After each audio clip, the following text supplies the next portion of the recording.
Greetings, dear and distinguished friends.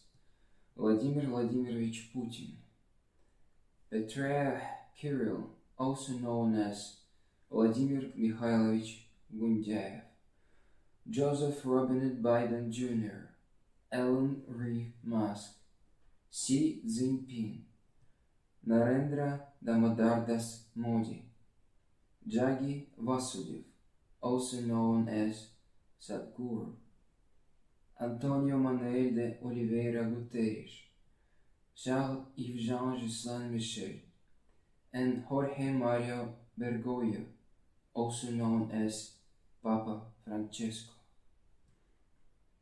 Let my address not seem at all familiar on the one hand, belittling your dignity, devoid of deep respect for each of you, and obsequious and ingratiating on the other.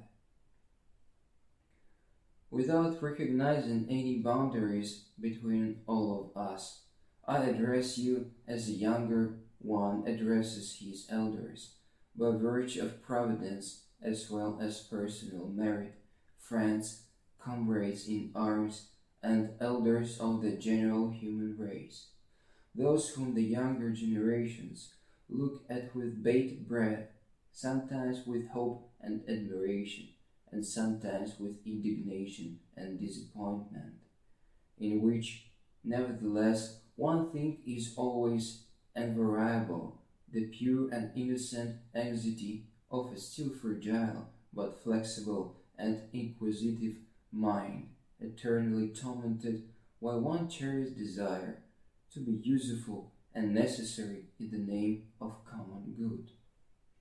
Doesn't this unite all of us, gathered today under one sky, here and now, on planet Earth?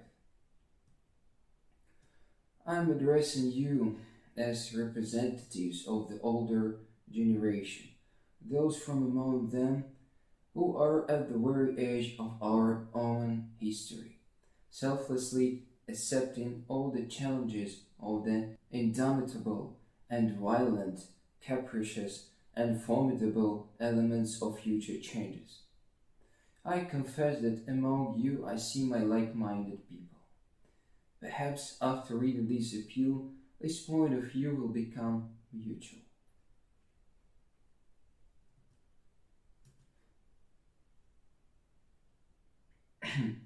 I am sincerely inspired by the fact that among those to whom I direct my message, there are no fools or cowards. Those who could misunderstand me. That is why I have no doubt in admitting to you that you have acted alone for too long, recklessly competing with each other where you need to act exclusively together. Today, none of you defends either himself or what is really dear to him, while the only pernicious and amazingly resilient myth that managed to mislead many generations before you. Isn't this damned irony the highest injustice which finds in the best of us its involuntary and most zealous glorifiers? By looking for victories only for a select few, you achieve losses for everyone. I apologize to the leaders of India and China, dear Xi Jinping, Narendra Modi, and Sadhguru, because I cannot address them in their native languages. You should not see this as a deliberate negligence, but only an regrettable omission, a gap in the education of your interlocutor. Preamble. I am writing to you in connection with the notorious events of recent years, which have put in the world on the brink of seemingly inevitable and obligatory widespread devastating destruction. In particular, I mean full-scale military operations in Ukraine and Russia, Israel and Palestine, Azerbaijan and Armenia, which have already shocked us all with the enormity of the disasters and suffering of common and innocent people, and the shadow of which lies hidden no less terrifying, comparable in its colossal harm inflicted on nature, the ecology of its fauna and flora. However, what is happening to us is by no means in the nature of a systemic and collective social political crisis, but is gradually developing into the rank of a natural disaster that overthrows a person regardless of his position in society, to the state of a resigned and blind elementary particle, driven away by all fundamental forces. I urge all of us to understand that no matter how small and tiny the manifestation and imposition of national, ethnic, or religious greatness costs us all too much. Can an inglorious army of refugees betrayed no matter how forcibly, just as cowardly, by the international community constantly growing in its numbers, spontaneously mutating in its qualities, win this ridiculous war for supremacy? Nameless and faceless generals, officers, as well as ordinary unarmed soldiers of this damned army, having collected themselves piece by piece, can only survive. And we all put them before this choice. After such victories, there can hardly be anything human left from them, something that can be judged to the fullest extent of human justice.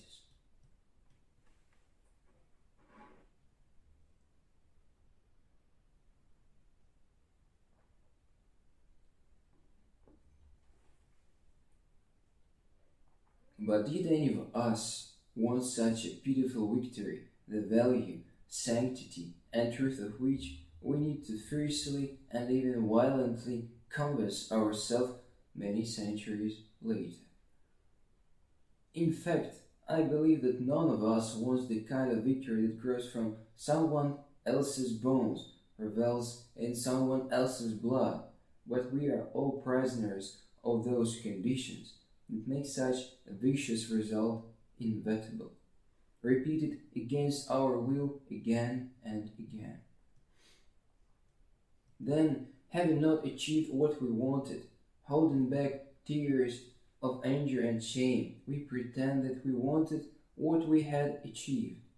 However, the worst thing is that the burning pain of resentment to fight which we devote our last strength does not allow us to comprehend the main thing, that all this time we were watched by thousands of hungry, eager to imitate the nobility and power young eyes, to which we presented the most puny example possible, the nutrient substrate from which grows a destructive and ugly, but sacred in some kind of ungodly, heretical way tradition.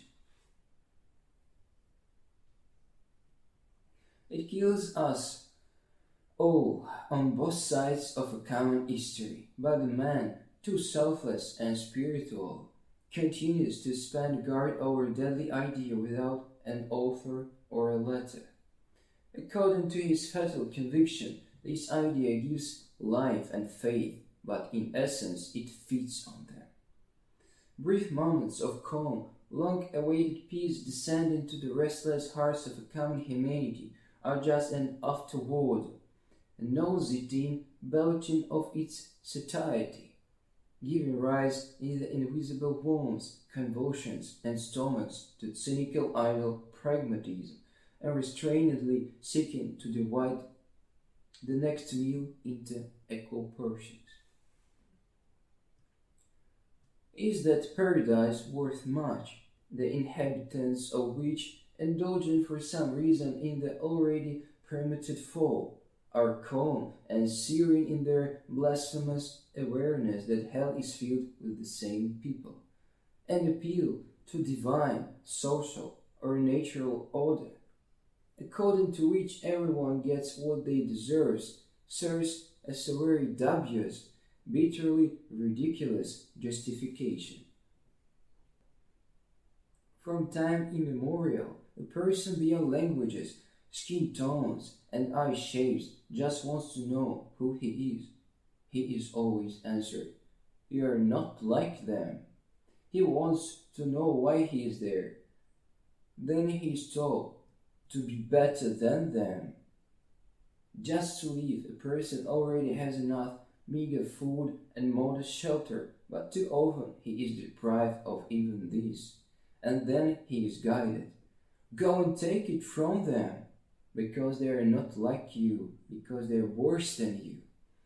Person is such that if he does not promptly comprehend the true meaning of his life, as well as the lives of people around him, then he imparts an arbitrary meaning, discovers a random truth in what he does, in what he observes. He turns into a sacred idea simply what he has become mechanically accustomed to in his daily torture. Is it necessary to say that this is how disordered causes are created and multiplied, which, nevertheless, is an absolutely orderly, natural, and steady manner, only lead to general disappointment and sorrow, sometimes out of rage, sometimes out of despair, always out of weakness, but never out of malice.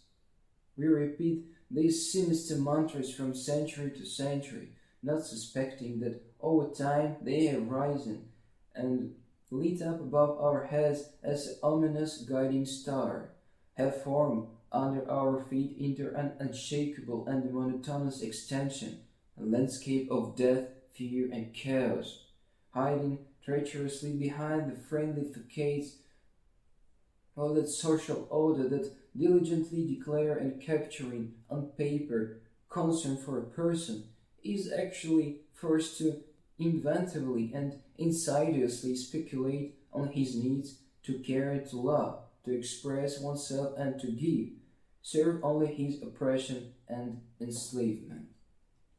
Then the human mind, the most complex jewelry instrument, the highest gift and blessing, becomes a heavy burden and curse for all of us. Confused, having built first roots, it foretells to all of us a perversive ingenuity, not in solidarity, participation, and mutual understanding, but in bitter disagreements, indifference, and disputes. This is the ultimate punishment that we choose with fatal reluctance when we fail in the search for recognition and happiness, for ourselves, for our people, and without having time to catch our breath, recover from the fall. We begin our absurd campaign of righteous retribution, the search forever guilty on the widespreadness of crimes. This iconic landmark of our civilization, with the view of a monumentally frozen, exhausted, and badgered, standing on all fours with his ears flattened, grinning and sniffing, human. These are the harmful cliches and stereotypes from which the hackneyed scenario of our routine everyday thinking is woven, which disgusts each of us to the point of nausea and dizziness, but which, due to its false lack of alternative, has become in the most disgusting sense saving and cozy. And we do everything to protect it, so as not to admit our own mistakes. States that eke out their miserable existence thanks to national, religious, or racial myths give a person food but not satiety. They give him faith but not peace. They give him power but not the ability to control it. Then the person, once born, lives only to die one day, and even to death. He does not go at his own pace, with special generosity. He is kicked and slapped, poked with something sharpened in his back. Whether it is day or night, this delicate care in a special manner is vigilant. The very boundaries of consciousness are despicable for it.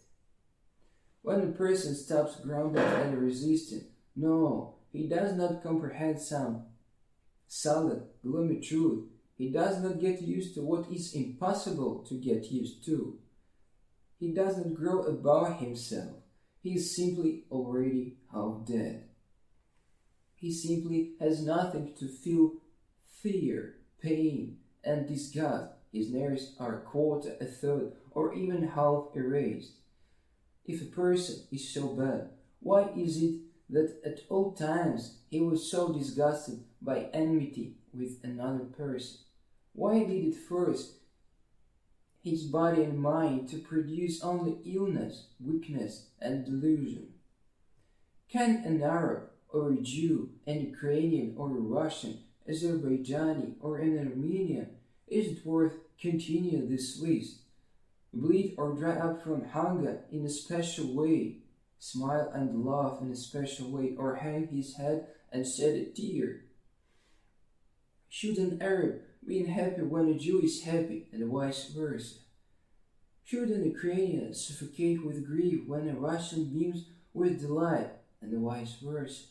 Should an Armenian groan from unbearable torment when an Azerbaijani basks in the arms of prosperity, and vice versa?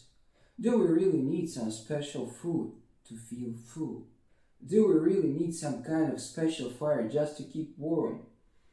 Is there some special water to quench thirst?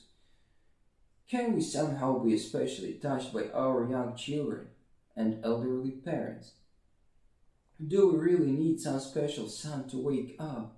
Is there some special air to breathe? Doesn't each of us feel a pang in the heart from an unfair and careless harsh word?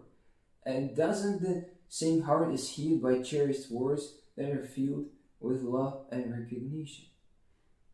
Isn't it enough for each of us to be truly happy just because someone needs us? Someone always misses us and believes in us. Because the someone is always on our side, willingly recognizes and exaggerates all our merits, even when they are known, and is in no hurry, even afraid to blame us for mistakes, even if there are infinitely many of them. The mercy of human to human is not that real international reserve currency, backed by genuine wealth that cannot depreciate in value. Don't you understand that we all live and feel according to some kind of wild schedule? We have allowed ourselves to turn it some kind of mind-blowing and heartless machines, which the more accurately they work, the more disgusting and highly paid they become. We have set some completely false parameters for ourselves, according to which we try to live, but we do not see that the one among us who is recognized as the best performer is usually always dead. For our sympathy and compassion, we created new measures of weight and length, determined the exact hours, minutes, and even seconds. We drew time zones and state borders for them. We calculated the exact coordinates for them and drew detailed colors diagrams. Taking a step to the left, we can allow ourselves to sob in terrible convulsions, but only for 10 minutes and 35 seconds. Suddenly finding ourselves on the black field and standing on one hand, only on Mondays. We must admit to ourselves our sincere love for all the oppressed.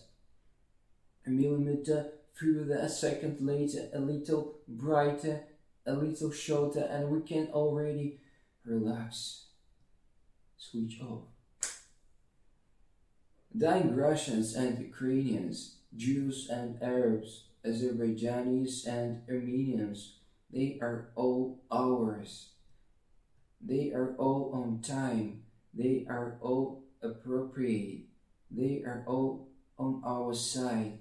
There is not a single one who is superfluous, wrong, or guilty. They all deserve our attention and compassion. However, it is not at all the common variety that begins and ends in empty lamentations, theatrical facial expressions, and lengthy commentary, but brings us into clear feeling and conscious action. Only one thing is known for sure, People can bleed, which false ideas never do, which having neither lung nor heart live, however too long, generously fed by people beyond nations and races, languages and borders. Ideas are not martyrs, but living peoples are, and too often. We treat them like a defective copy of a new issue of newspapers. We treat them as if each of us exists only on paper in the form of ink and abstract, meaningless science, printed with the help of the dead and sensitive mechanics of printing presses. In our world, honesty, courage, virtue, on the one hand, have never before opposed evil, dishonor, and cowardice on the other. We must finally admit to ourselves that they oppose and are opposing, unwittingly, through a big and fatal mistake, the same honesty, courage, and virtue. There are no bad sides of the world, but there is a terrible general confusion, which has been perceived from time immemorial as a mutual threat, innate and incorrigible maliciousness. But is it worth invariably meeting with guns and pitchforks someone who, even if he screams and curses terribly, runs out of burning hot? We are all hostages of irresponsible political rhetoric, the vulgar tact of perjury against ourselves, which was formed spontaneously while we fought for our lives against the silent impartiality of nature, hunger and trembling, long before the formation of the most ancient of our states. We all think and understand, express ourselves, and act not in accordance with the reality, but in accordance with the slanderous and defamatory myth about reality, which arose on its own, does not have the hands that created it, but nevertheless leads complacently and goes on forever counting their hopeless victims and trophies. Don't you see that we have all been living for a very long time in a single, common state, the citizens of which have become too prim, indifferent, and cold-blooded in their hereditary and wicked craft on self-destruction? We are born, grow up, and grow stronger, learn manners and sciences, carefully maintain our neatness and courtesy. In a word, we diligently prepare ourselves to one day become proper and diligent, unique victims of someone else's fatal but professional courtesy.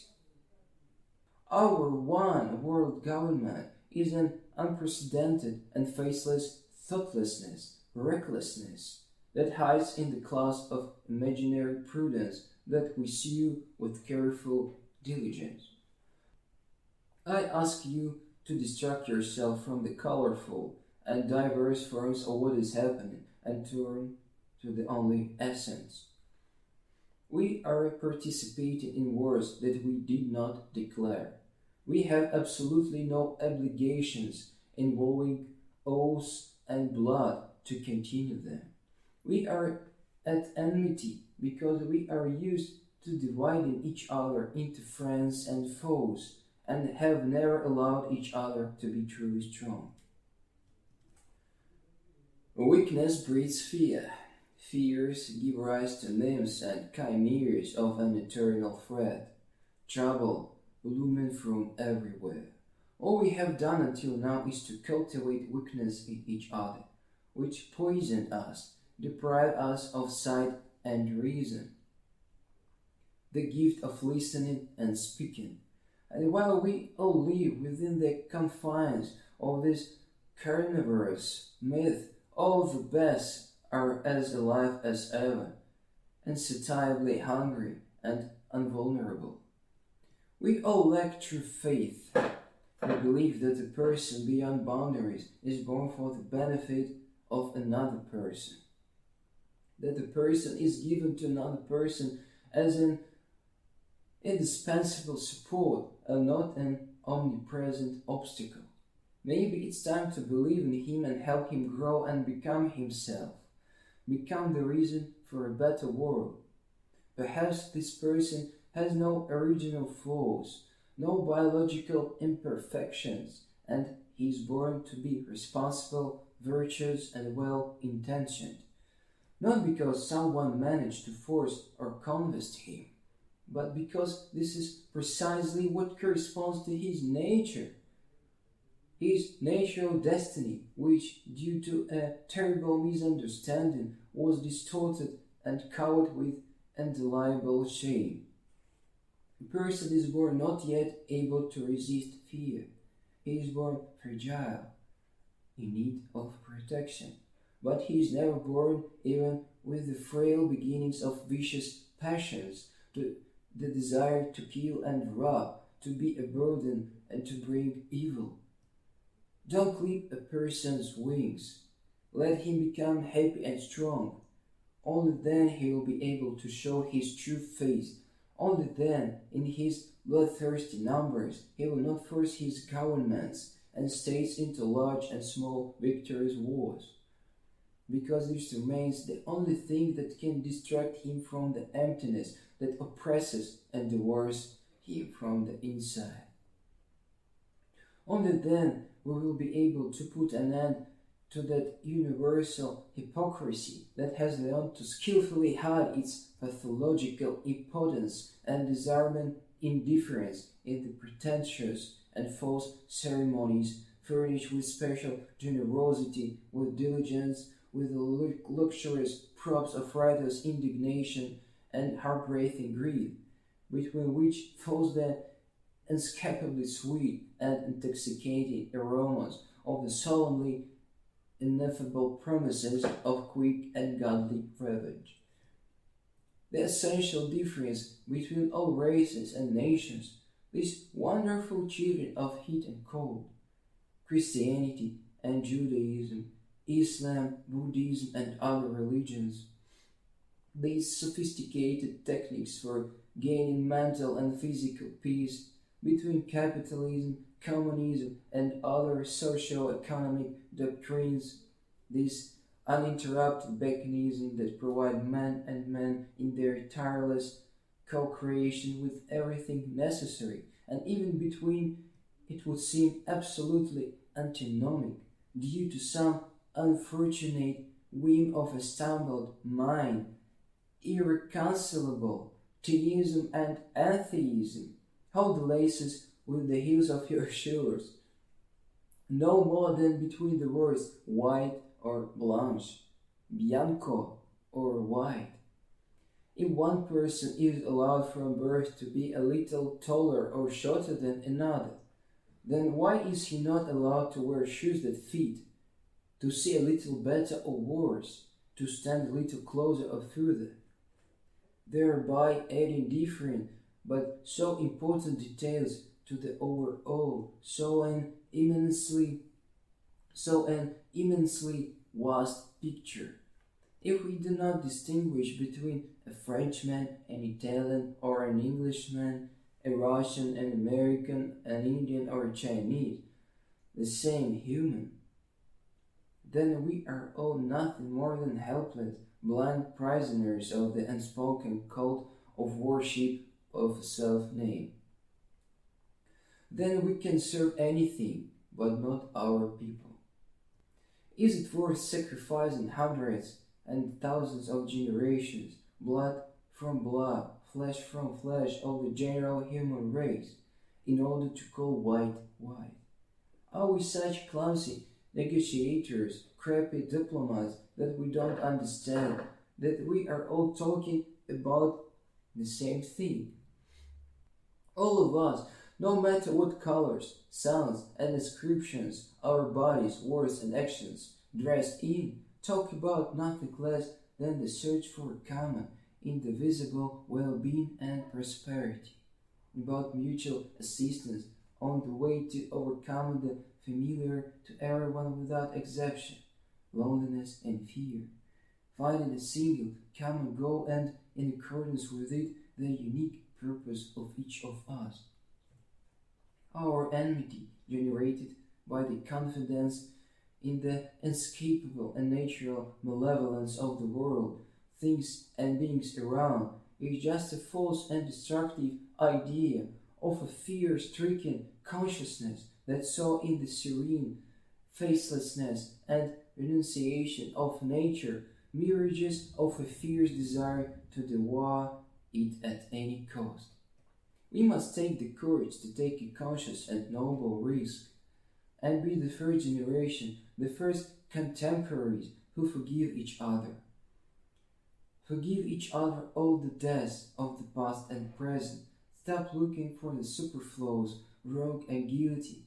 Put an end to the relationship of inventive and mutual revenge to become the first who dared to remove and consign to oblivion these components of the endless epic of loss, the disgustingly elegant grotesque of the dramaturgy of cannibalism that knows no end.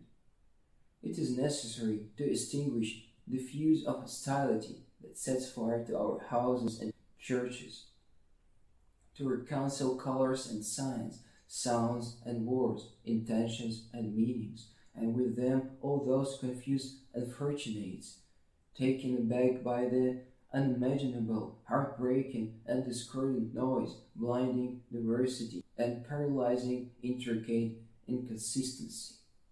Why the false, childish bravado, with the short silent fuse, rejecting the unintentionality of all those misadventures that, through our common efforts to protect and preserve, were called to life in the form of the ugliest and most inexorable trials for humanity.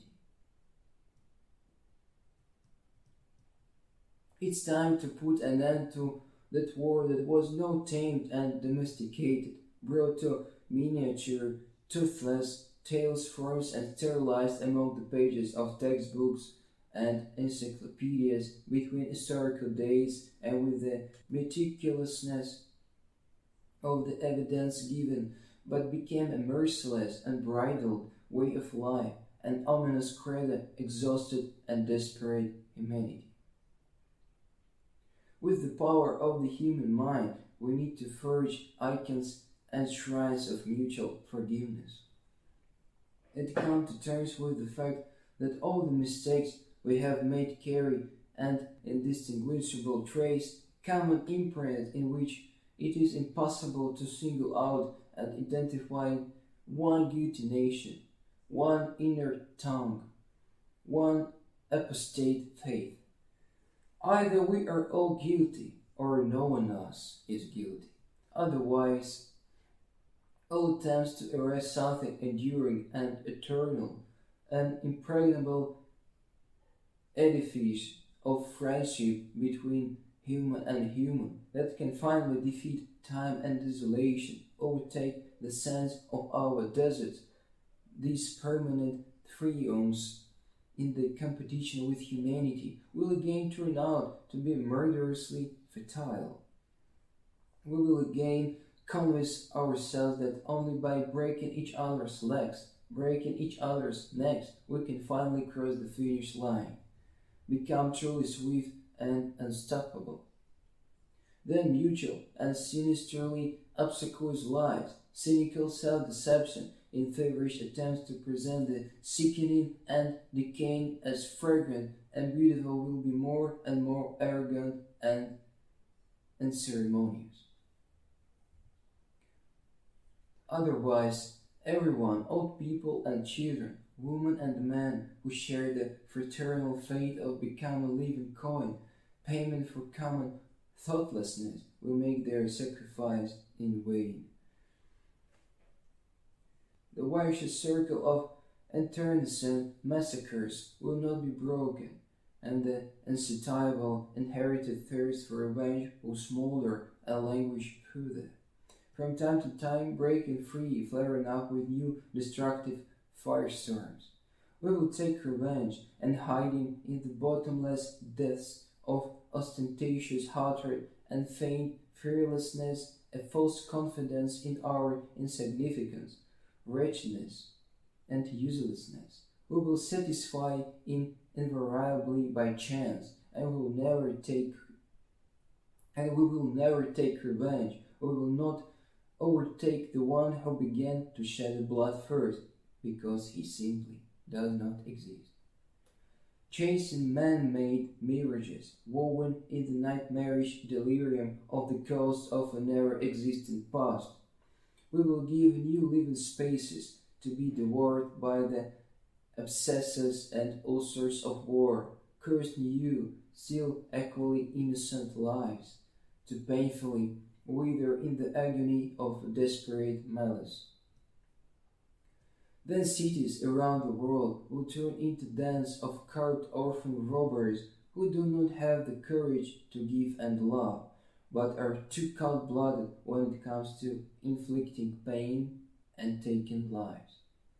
Man will suddenly give way not to another man, but to soulless machines, ruthless, repressive systems that will increasingly, more productively, sophisticatedly, and methodically eliminate those of us who are tired of living a lie, those who want to believe and stop being afraid.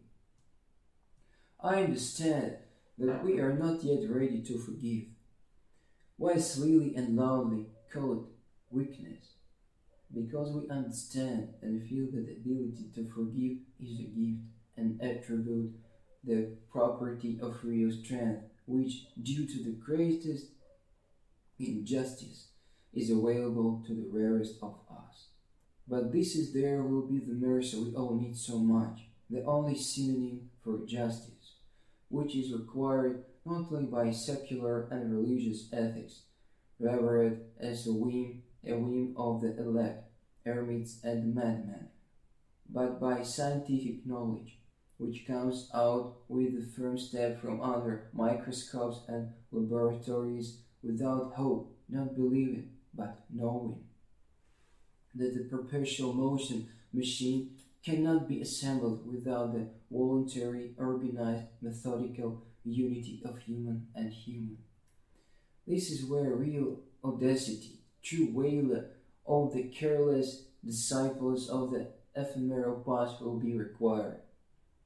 No, not at all in the desire to contradict the old rules, not in the sabotage of outlived taboos and rituals of endless bloody massacres, which just in the mediocre imitative manner will create a mirror copy of what they are devouring all of us with even greater appetite, but in that good rebellion of construction which taking forgiveness, love, and gratitude, consciousness, and responsibility as the tools of its work, creates a new order free from any prejudices that discredit the honor of human and human.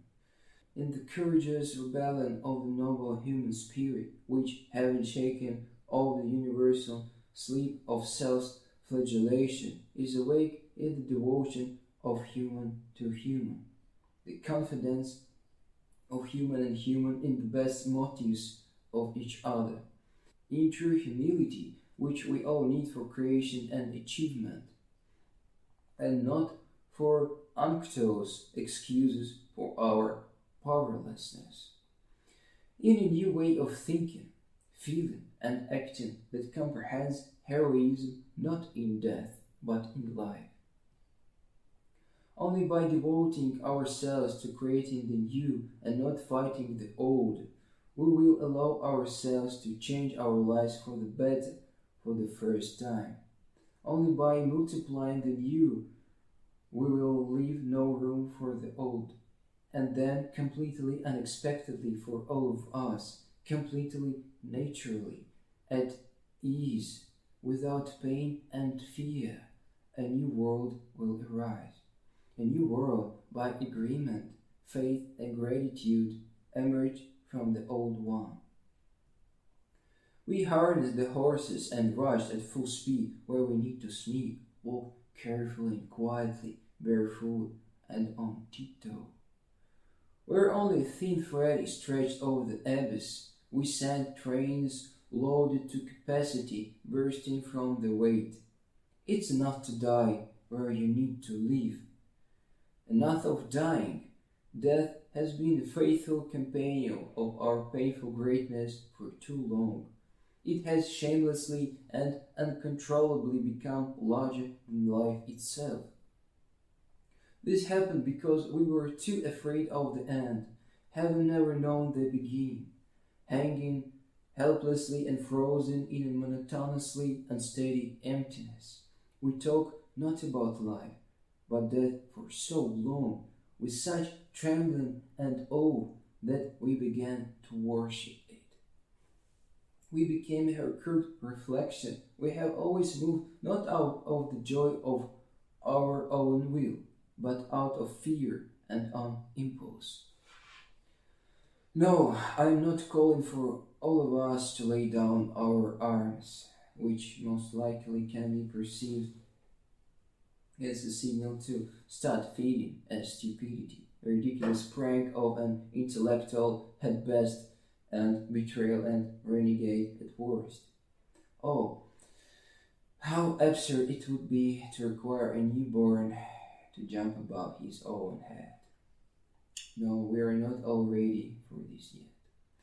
I only ask that we use our weapons differently, so that they save lives and do not take them away, so that it can allow us all, no more and no less, to speak as equals. I also understand that while declaring peace, most of our countries with a completely clear and unclouded conscience are masking careful preparation for the next skirmish. They are preparing for it as if anticipating a new humiliation. Sure-signed, excellent students are preparing for the preludes of pleasing the empty and enthusiastic Kremlin of their beloved and eternally dissatisfied monster examiner in the next university session, gathering to it call all kinds of perverts and lovers of torture. War has become for them sometimes mortally boring, sometimes incredibly funny, but always as necessary ascending step in their development, a new intermediate stage in misanthropic evolution. Only in the heat and pressure of wars are their half-decayed bodies able to feel at least something. War is this faithful friend of the student coterie of coals and vampires, a bloodthirstily efficient courier of cheap painkillers, counterfeit excitement and courage. That only humanitarian aid that makes the etching emptiness inside them fall silent for some unearthly, ominously happy time. Someone is preparing to strike, and someone strikes first. I understand this harsh point of view of all those who are accustomed to the cruelty of prohibited techniques, and in the constant shading of street fights have learned to predict the outcome of the next clash with their fingertips. I also understand how tired they are of this, tired of calculating the right moment for the decisive throw. But what is happening now? There was a smell of fierce devilry. Someone put on horns and hooves, and someone uncovered their tails with stingers soaked in all possible poisons. The place of the usual, albeit poorly played, exhortations on a piece of paper was taken by openly hostile, irreconcilable, and caustic, slanderous rhetoric heard from everywhere, demanding as quickly as possible the long-awaited revenge and retribution, which was hatched with that ardent care that is characteristic of a rare Patriarch mother. What is hidden in something that seems to have shown all its scars and doesn't at all hide its disgusting origin? I understand, all words are so convincing in their difference. Like people, they seem to grow old and drown in time, as if they speak different languages, as if they can be infinitely far and close from each other, They can be polished to a shine, collected and sorted on the shelves. Some of them are worth their weight in gold, while others are just trinkets, fodder of landfills. The wars of the past century, like the present century, could not be prevented. Despite the fact that we are all experienced and certified historians, we all missed that not a single one of the wars of the past was separated from another by an insignificant fraction of a time boundary. Just as there were no geographical boundaries at all, there were no truces, there were no capitulations, just as there were no real victories. Perhaps we were all still learning, competing in the ability to make no more than mistakes, perfecting the extravagant technique of convincing each other of the more blatantly the better nonsense. We never had the slightest chance of winning even one of them, because the only war that should have been prevented lives, breathes, and breathes in our boundless modernity, in its disgusting, insidiously suave appearance, indecent habits and bad claims, eaten into non-alternative, impudently annoying, gluttonous culture of conflict. It has no seams or transitional steps. Whatever we touch belongs entirely to it. And indeed, it is as if we have no other choice. We cannot do otherwise. And all that remains is to hide in the closet again, swallow tongues and wring your hands, crush your teeth and tear out your hair. Enough. There are no more empty spaces left in the closet, but the most persistent one remained. Enough of the ridiculous fear of admitting your mistakes. There is no need to be afraid anymore, because we can fix everything. We can do things differently. You need to do things differently, because we are all capable of more. We are all something that is much greater than who we are here and now. We are what we can and want to become. We are our destiny, our mission, and our duty, which is above everyone and any circumstances. We can and must do better. All that remains is to express readiness, develop new values, set new priorities, sculpt a new moral standard of thinking, free from the burden of historical, no semi-mythical prejudices. Without wasting time on preventing what is not and never was, we can, however, work with the causes and consequences of what actually was and is. Until now, we have all just played at being peaceful. You all know much better than I do. Please do not try to hide this knowledge in other secret pockets of your jackets. It may be so awkward in front of everyone, it will suddenly fall out and crumble. All the methods of the past do not work. All our conflictology and diplomacy, self-famous and the earned, never been beyond dancing with consequences, which undoubtedly with exquisite taste were disguised as causes. Needless to say, such entertainment led to the fact that the consequences and uncontrolled chain reaction of subsequent events and controlled radiation of adjacent circumstances and conditions were completely outside the doors of this ball and holiday of close, compassionate attention. They were simply and deservedly rejected.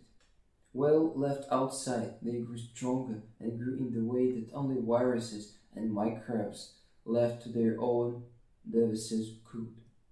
In this way, not only is the disease not cured, but also those stigmas, seals, and marks that it leaves after it has had its fill of a healthy body and soul are not eliminated. Thus, a man who lost his leg in a fight with gangrene is not given the creationists fiercely defended themselves by saying that when they instilled his eyes with warm goat's milk, they helped him with everything they could, according to the authoritative recognition of all the Asclepians involved in the miraculous healing, amazingly fast recovery. Well, apparently it's time for a new pseudo-scientific dissertation. Consequence and post-consequence are a complex game of inverse dependencies, qualitative evolution of states, when one process not only generates a certain result, but with its help initiates another independent process. Thus, in the shadow of the complete indifference of a discouraged human mind, a culture of conflict evolved, first semiotically, and then economically, institutionally, creating those invisible but tangible destructive conditions of the inevitability and even sanctity of our enmity, of which we are all captives, but without seeing it, without knowing about it, as beings who previously thought and reasoned, we take up arms against each other. Thus the creature that determined for human the unenviable destiny of quenching each other's thirst to serve and love with the flesh was not yet a human, but was no longer a beast.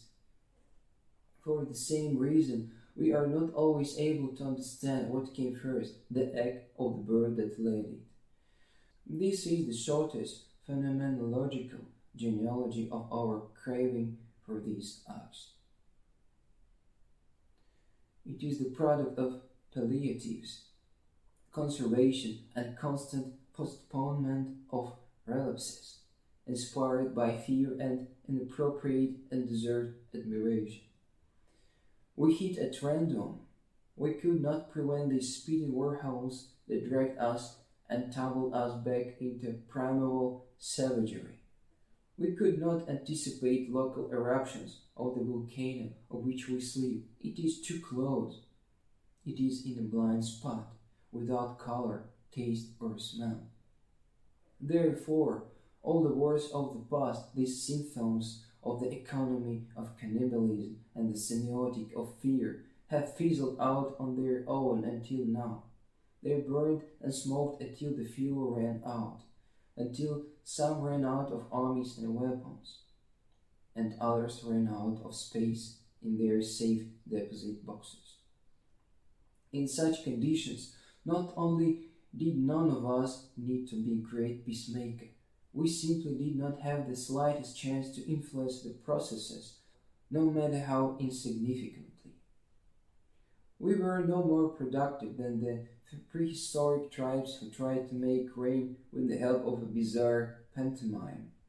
They wanted to see, and saw their success where the indifferent thermodynamic principle had mercy on them, which depends not on frenzied choreography, but on the ratio of pressure and temperature. We could not, and still cannot win. We compete and fight in the wrong place, with the wrong people.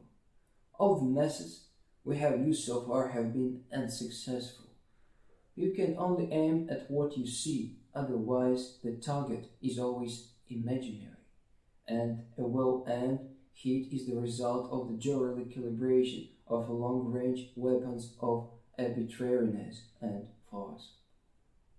All our previous arguments were nothing more than a feeble, skinny deus ex praeteritis, a false god from the past, an unsteady and deceptive, many-faced and treacherous, toothless shadow that forced us to stand still with all our might, while stumbling and turning our heads.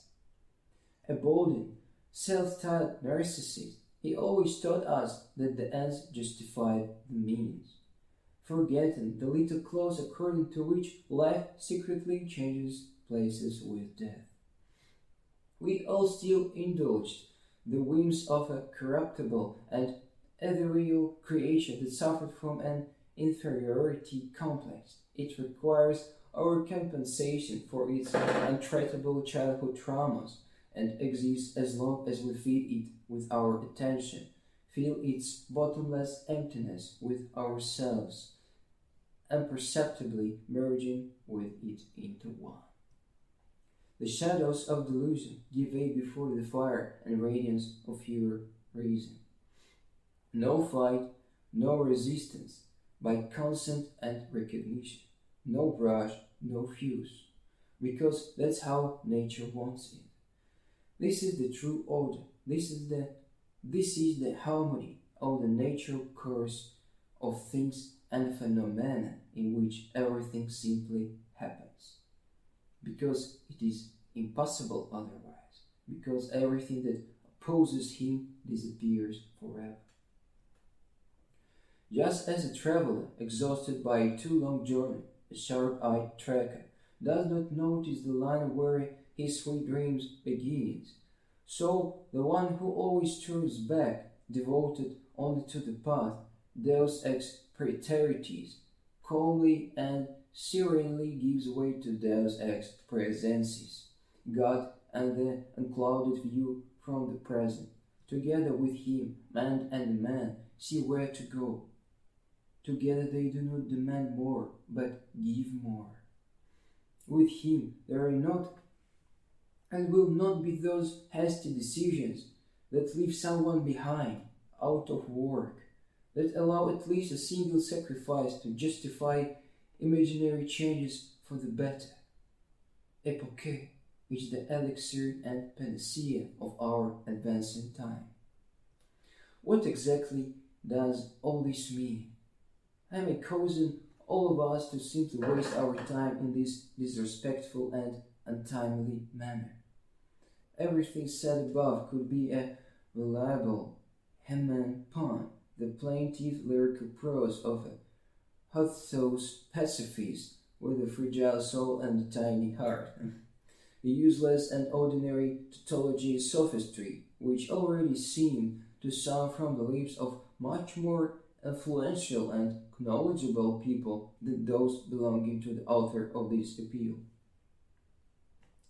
Could be, if following the author's refusal to admit anyone's fault in what was happening, he suddenly admitted that he also did not know what to do, that he had nothing to offer. If the present address suddenly stopped mid-sentence and did not invite you to familiarize yourself with the following. Convention. 10 years of scrupulous and comprehensive analysis of the anthropology of wars and conflicts gave me the opportunity to understand that all clashes of the past and present were inevitable, as we have already said. The destructive, harmful inertia is too strong for anyone to cope with it at once and alone. The crisis trend is in constant dynamics. It is polymorphic and cannot be frozen. Hence, the decision was made to simultaneously influence the root causes of the general crisis situation and overcome their consequences in their complex internal dependence and interdependence.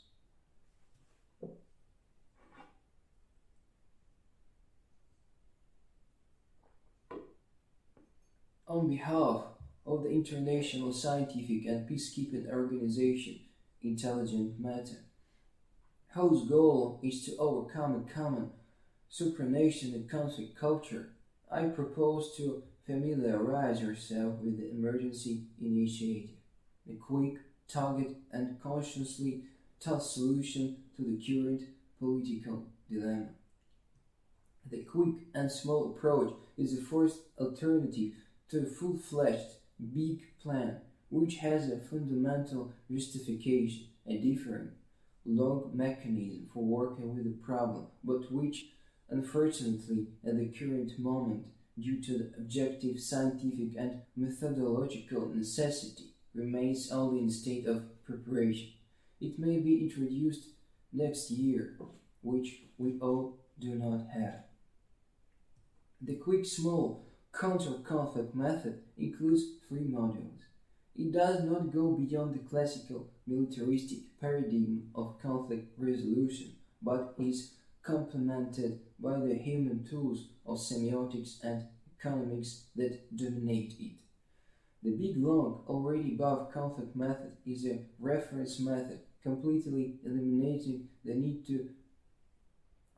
for crude intervention and control. It allows you to overcome the crisis gradually, painlessly, and imperceptibly with the help of the interdisciplinary duet of semiotics and economics.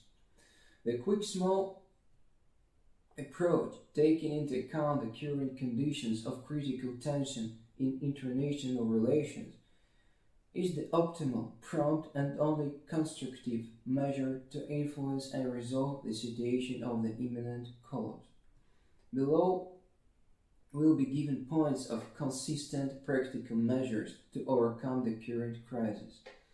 But before them, important ethical principle or basic axiology must be accepted as starting points and axioms, without which the method, as a series of algorithm of measures, will be ineffective and out of direction. That is, it will become simply a crude mechanical instruction that will again not serve human, but command them. Principles. It is obvious and necessary that we, in our quest to establish sustainable, responsible, and transparent international relations, resort towards general think with vectors and guidelines within the framework of a new paradigm that overcomes the mutually alienating, outdated principle of division into always rhetorical and therefore fictitious, existing purely de jure, our own and others. Otherwise, the concept of size is completely abolished. Human and human, like the state and the state, are on the same side, have common interests, the protection of which can only be guaranteed by joint, non-contradictory, and consistent efforts. Towards a general recognition that the successful resolution of any crisis depends on overcoming the destructive judicial habit, which has led to the development of the political instinct of an endless search for those to blame, the discovery in their purely individual actions the cause of the current situation, the common disaster, and the subsequent desire for infringement their rights, their physical removal. In other words, we must admit that in the current circumstances, both past and present, there are no one who is right, just as there are no one who is wrong. Either we are all found guilty, or none of us. To the general recognition that the successful resolution of the current crisis cannot produce both winners and losers. Only common victory or common loss are possible. It is only possible to minimize the number of deaths and those deprived of the necessary means of subsistence. To a general agreement that, based on all the previous points, the concept of well-being is recognized as fundamentally value indivisible. To a general agreement that, based on the point number 4, our common goal, our common victory is achieved in the following cases. Case A. Cessation of further hostilities and bloodshed, increasing casualties. Case B. Preventing relapses by creating conditions for a favorable economic climate. Case C. The general agreement that victory is possible only if all conditions are met without exceptions. Necessary actions. Having identified and accepted the above principles as fundamental and trade-deforming, we can allow ourselves to seriously consider the following plan. consisting of a number of practical measures designed to return international dialogue to a stable, constructive direction. To prevent further development of the current crisis, as well as to mitigate its consequences within the framework of a quick small approach, it seems necessary. Point number 1. Disavowal or recognition of the territorial claims of conflicting and non-negotiable participants in the international dialogue as rhetorical and insignificant, without the right to their potential revision. Point number 2. Alienation unilaterally and peremptorily of all disputed territories that have become the subject of destructive relations and the arena of full-scale military clashes in favor of the world community. Comment.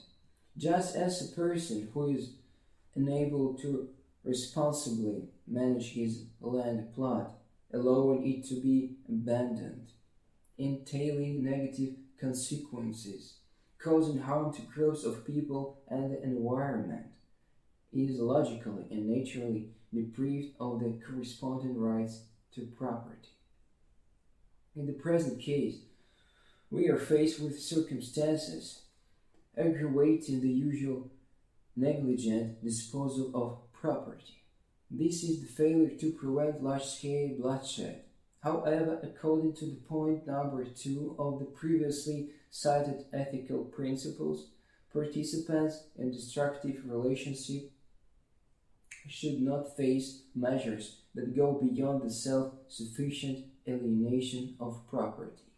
In other words, in the case of voluntary recognition of alienation, no other exacting or restrictive measures should follow except those just described. Point number 3. Recognition of territories alienated in favor of the world community as demilitarized, not belonging to any of the currently existing political forces or countries. That is, endowing them with a neutral and nuclear-free status, and the territories included in the new peaceful landscape. Strictly scientific and entrepreneurial activities are permitted.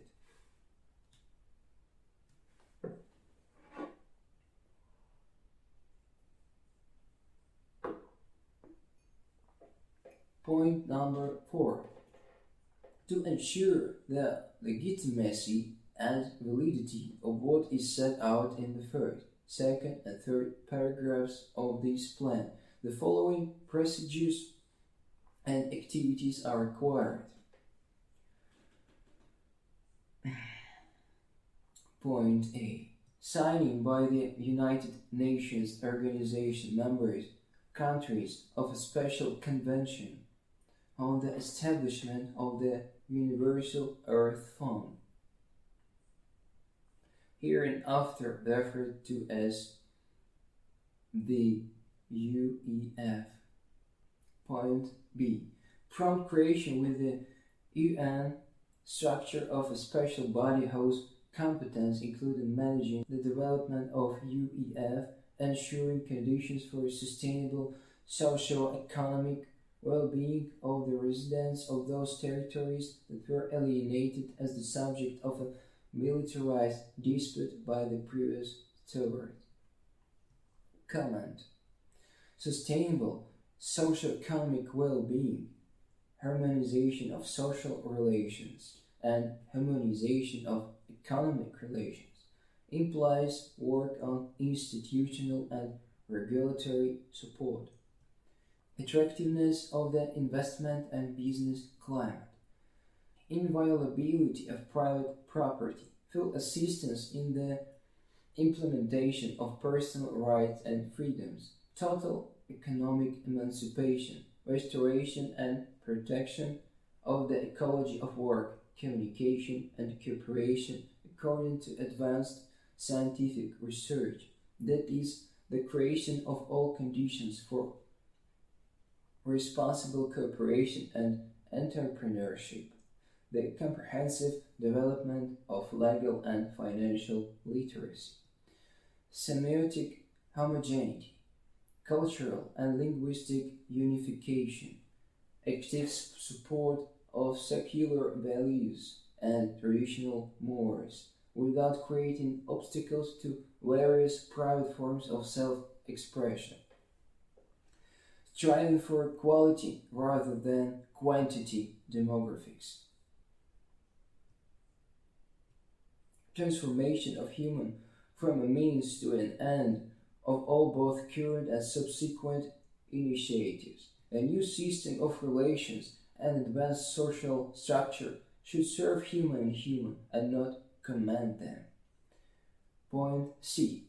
The creation of a special commission of observers within the UN whose department is to ensure compliance with the principle and achievement of the goals of the UEF.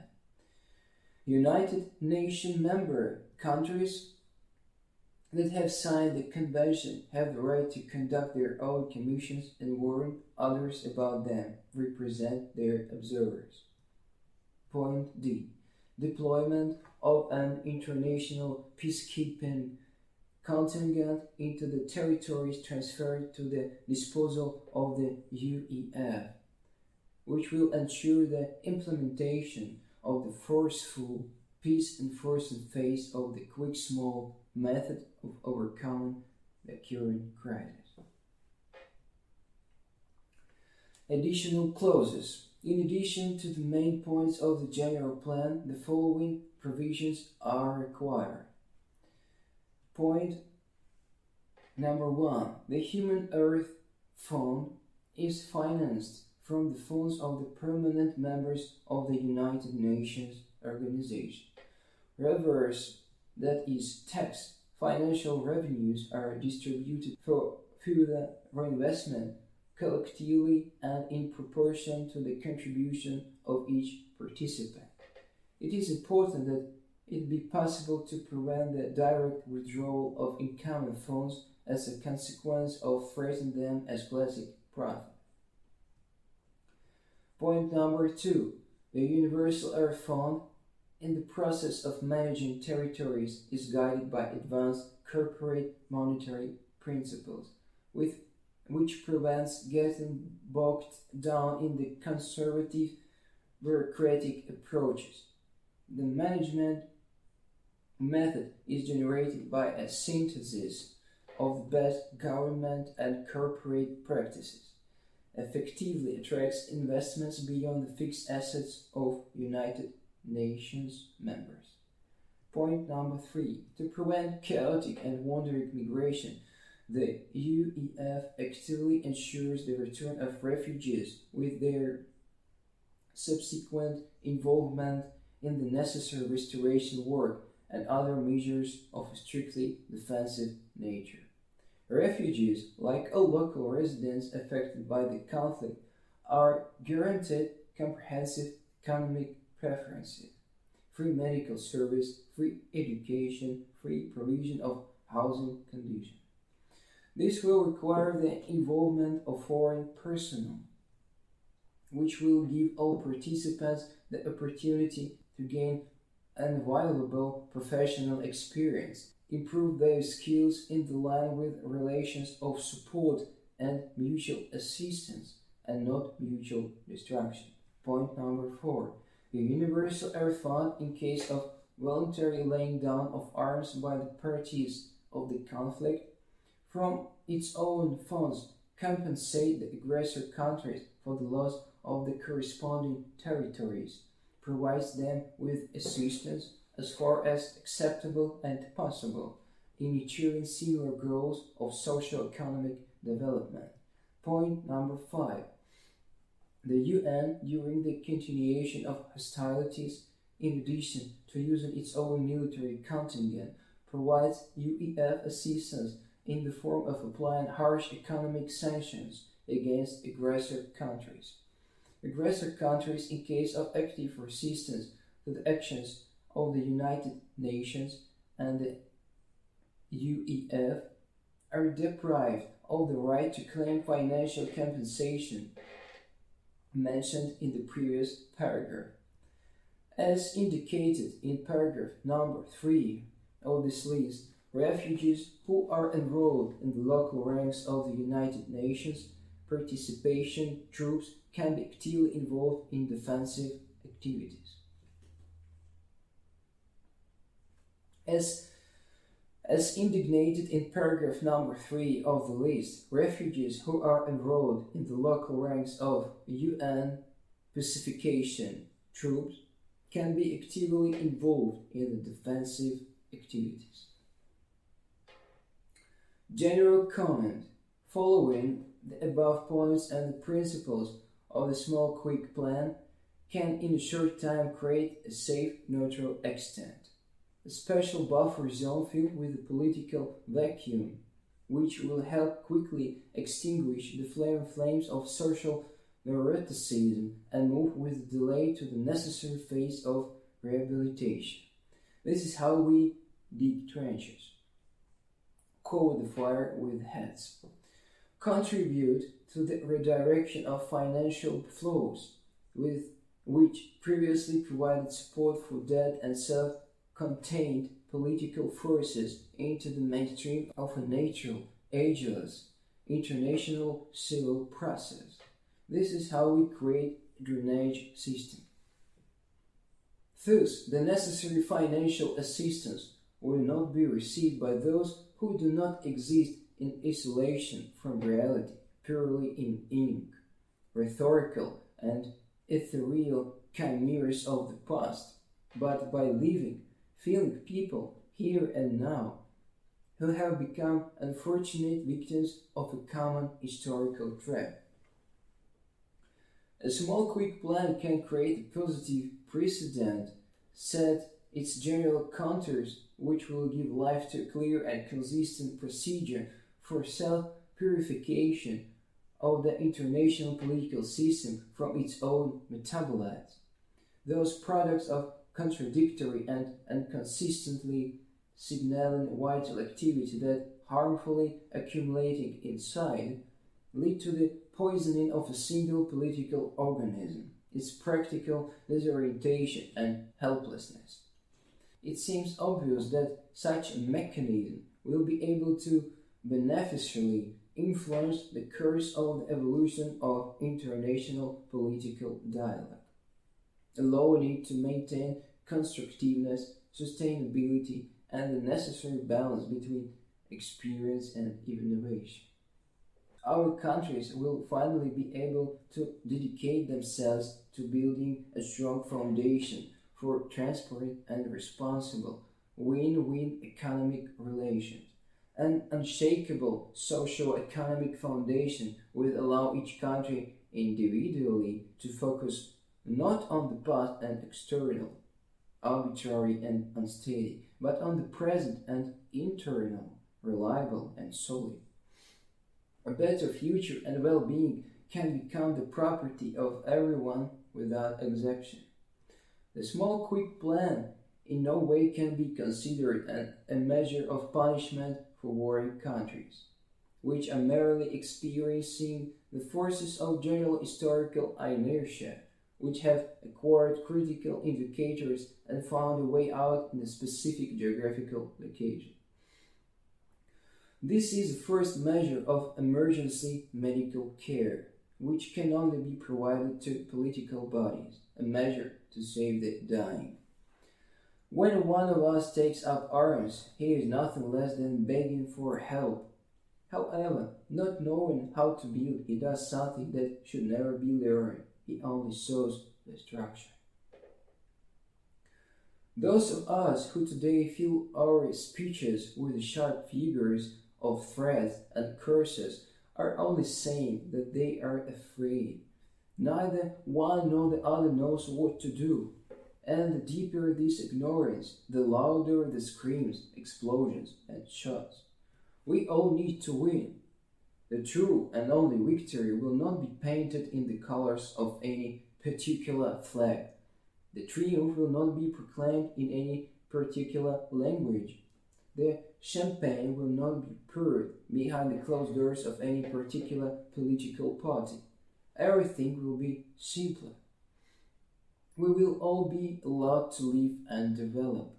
Let some of us be ashamed, very ashamed, to the stars and flies in our eyes, but no one will die.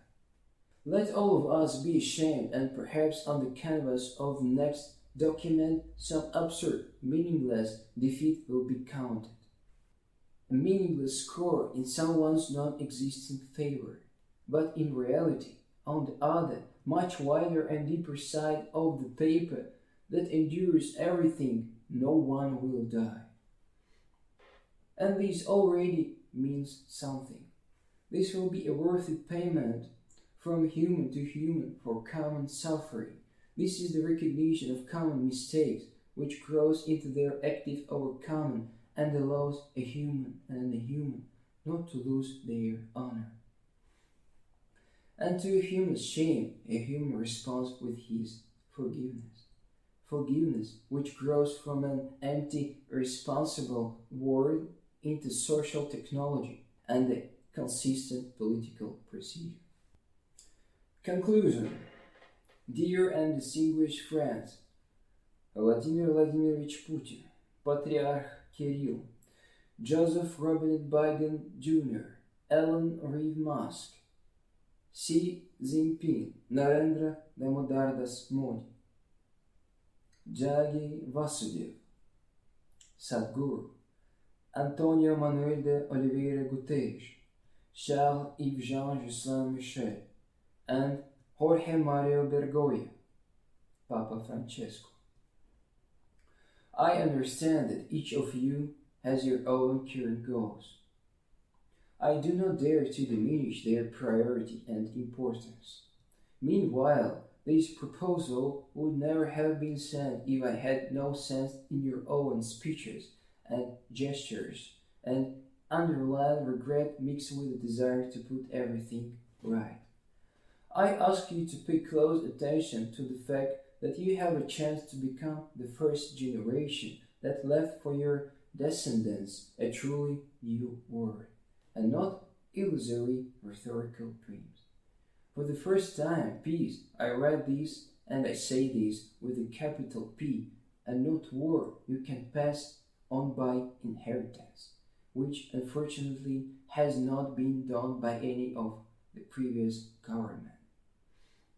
I ask you to reject the most serious sin that a person in general, and especially a statesman, can commit, to underestimate your influence on the course of common history. I am convinced that each of you has long outgrown your social position and can do much more than is required by your job, reputation, and professional responsibilities. I am sure that you have outgrown not only other people's expectations, but also your own. At the same time, the scale of forecasting and assessments had to inevitably increase, which, remaining in the range of 10-20 years, could affect your actions as disastrously as possible. For such a rapid history as ours, this is nothing more than the moment. And in order for our states not to stumble, again stepping on each other's heels, we must expand the time horizons of perception of the common historical path. In place of 10, there must arise at least 100 years. Behind each of us are frozen monstrous shadows of past eras. Their contours significantly exceed not only centuries old, but also millennial chronological intervals.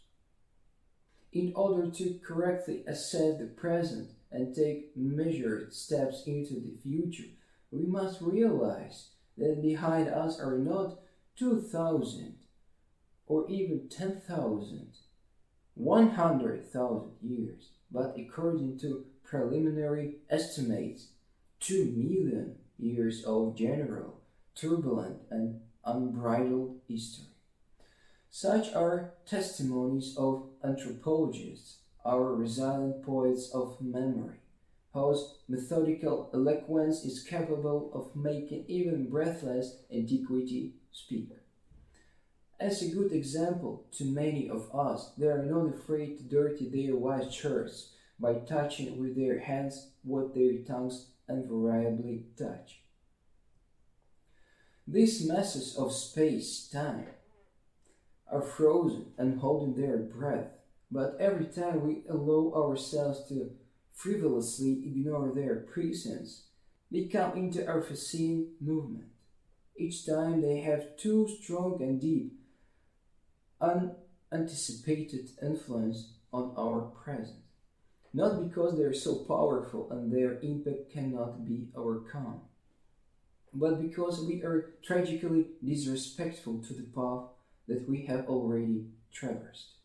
We are blasphemously and treacherously forgetful about those ancestors whom we never remembered, as if they did not exist at all and they left nothing behind. The story we all need to live on begins much earlier than we could ever imagine. This is the time horizon that we must conquer if we want peace on earth. I ask you, not forgetting at what height of the general human building you are, do not look down, but only up. Allow yourself and then all of us to do better, to see real human courage, wisdom, and how unrelentingly bold, decisive, and beautiful a human can be in fearless forgiveness and love. It's enough to sink others to common misfortune. It's enough to limit our relationships with hatred, envy, and deception, not towards each other, but towards ourselves. We are all capable of more. We are strong enough to ignore resistance and the burden of circumstances, see new opportunities, and make the right choice. In concluding this address, I recognize the urgent symbolic need to declare the next 100 years the century of humanism, the patronage of human over human. 10 decades should help us overcome the mistakes of the past, fix a human on a straight and clear path, become strong steps ascending which a human will regain trust in human. Tragically separated generations will finally be able to regain the necessary continuity to become for each other that reliable support that we all do not have today. We need a new renaissance, a new man-made Rubicon. Why did people who rode with feathers decorate their headdresses and hairstyles with them? These peacock creators in love with each other could, but we couldn't. Do we have to dress up again in something colorful in order to begin to see the essence, to understand the clear ultimatum of time and necessity? I am sincerely glad to offer my assistance to all of you. On behalf of the intelligent matter, I dare to say that we have everything necessary for the next 100 years, certainly at the most modest and least, to pass under the auspices of the creative co-creation of human and human, transforming for the better both people themselves and the world around them. I am sincerely glad to offer you my personal participation in the active implementation of the plan that I so immodestly, without asking and the what, and without invitation, dared to share with you. I believe that without this disclaimer framing the message, everything previously expressed is more than absurd and meaningless. The intelligent matter is ready to share with all of you any difficulties that may arise in this dangerous and full of challenges undertaking. Perhaps the small quick plan will seem unconvincing to you, and you will decide to follow the false demands of the case, which nevertheless are embodied in very specific and familiar ideas, faces, and voices. Well, our comfort zone sometimes tends to turn into our burial place. In this case, I will be pleased that I managed, again at least, to confuse all of you, as well as those who, although not designated as the direct addressors of this message, nevertheless became familiar with it. In this case, I managed to distract you at least for a moment from recklessly firing at each other. And for the same moment, you admitted that peace is truly possible and necessary, that fighting, defending something with the help of force rather than understanding is not at all relevant. In this case, human and human will gain enough time to look into the keyhole of a peaceful life, which is truly possible if you just open the cherished door. Then all that remains is to ask all of you to shoot only those people who cannot be harmed by either bullets or missiles. We are humans and we will win anyway, but not each other, but our own fear. We will truly win by learning to believe and love. Then there will simply be no room left for hatred and imaginary victories. When there are more smiles, we will want to see.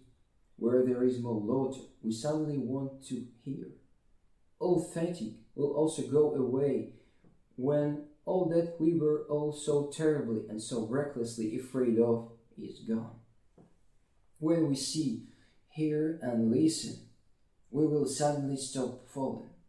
At the same time, the last pain will pass. Let me finish this appeal with a tiny rhythm. Age of empires, stately Decitus, human and human, modestly endless. Thank you for attention. You are welcome to the intelligent matter. Together we overcome the common conflict culture.